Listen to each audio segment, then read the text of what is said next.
Guys, तो आज हम लोग देखने जा रहे हैं जनरल स्टडीज और general knowledge for competitive exam का पहला चैप्टर।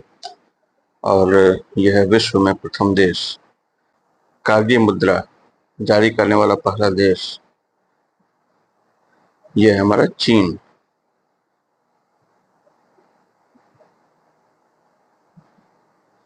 सिविल सेवा प्रतियोगिता शुरू करने वाला पहला देश भी जो चीन ही है।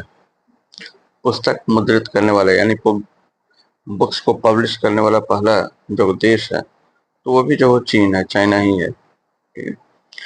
आधुनिक ओलंपिक खेलों का आयोजन करने वाला पहला जो देश है वो है यूनान या वर्तमान ग्रीस।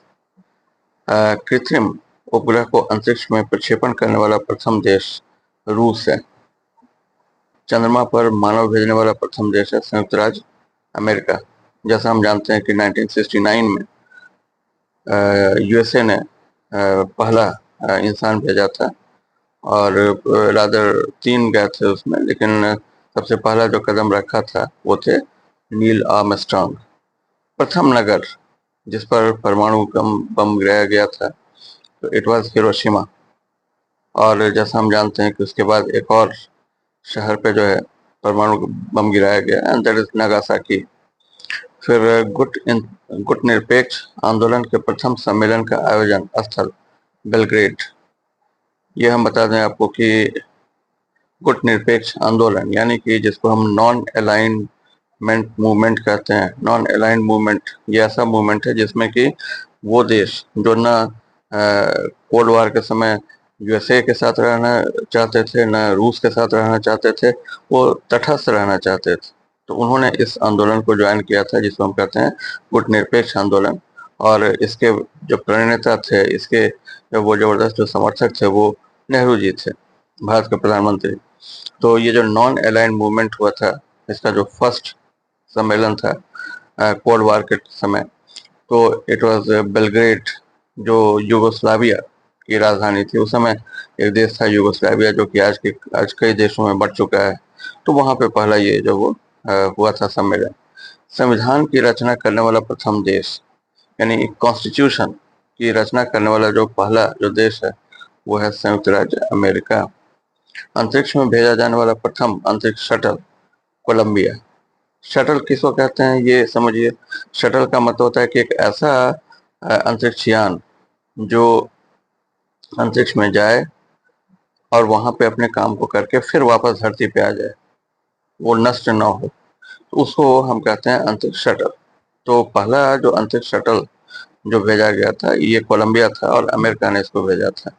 महिलाओं को मताधिकार देने वाला प्रथम देश न्यूजीलैंड। सो न्यूजीलैंड जो है it was the first country to give franchise to women.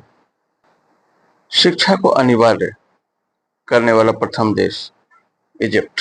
ये सोच करके थोड़ी हैरानी होती है, लेकिन मैं आपको बता दूं कि पहले एंशियंट जो सिविलाइजेशंस थे, जो प्राचीन सभ्यताएं थीं, तो उसमें मिस्र की सभ्यता जो वो काफ़ी विकसित थी। जैसे भारत में हड़प्पा मोहनजोदड़ो वगैरह की सभ्यता थी, तो उसी तरह से जो है मिस्र की जो सभ्यता थी वो काफ़ी एडवांस थी।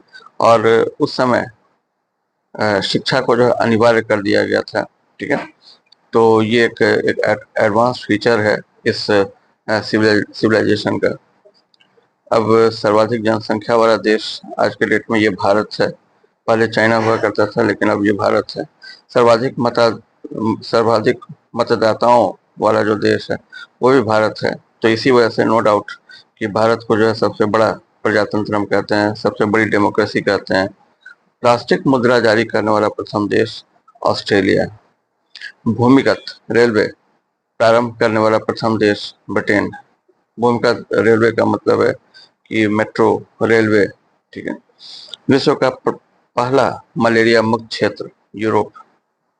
और ये काफ़ी एक बड़ी बात लगती है कि यूरोप ने अपने आप को जो है वो मलेरिया से फ्री कर लिया है। ठीक है, और जबकि अभी जो बहुत सारे जो देश हैं एशिया में, अफ्रीका में, वो स्ट्रगल कर रहे हैं, इंक्लूडिंग इंडिया, कि वो मलेरिया पे जो है विजय पाएँ, जो अभी तक संभव नहीं हो पाया है। अब विश्व का प्रथम विश्वविद्यालय तक्षशिला। तक्षशिला जो है वो विश्व का प्रथम विश्वविद्यालय है, फर्स्ट यूनिवर्सिटी है। और आज के डेट में जो है उसके कुछ बस अवशेष ही मिलते हैं, लेकिन तक्षशिला वो प्राचीन भारत में आज से 2500 साल पहले एक सब प्रथम विश्वविद्यालय हुआ करता था। इसके अलावा इंडिया में और भी विश्वविद्यालय है, जैसे कि आप ले लें नालंदा विश्वविद्यालय जो अभी बिहार में है। विश्व की प्रथम सौर ऊर्जा चालित संसद मजलिस ए शूरा, पाकिस्तान। तो एक पाकिस्तान में जो संसद जो भवन है, संसद भवन, उसको कहते हैं मजलिस ए शूरा। तो ये एक वर्ल्ड का पहला ऐसा जो है पार्लियामेंट बिल्डिंग है जिसमें कि सोलर एनर्जी लगाई गई, और ये जो है वो सौर ऊर्जा से ही जो है इसका सारा काम काज जो होता है। ठीक है, तो ये काफी प्रशंसनीय बात है। तो चलिए आज यहाँ तक, फिर आपसे मुलाकात होगी जल्दी नेक्स्ट वीडियो में। ये जो वीडियोस हैं इनको देखते रहिए और सीखते रहिए।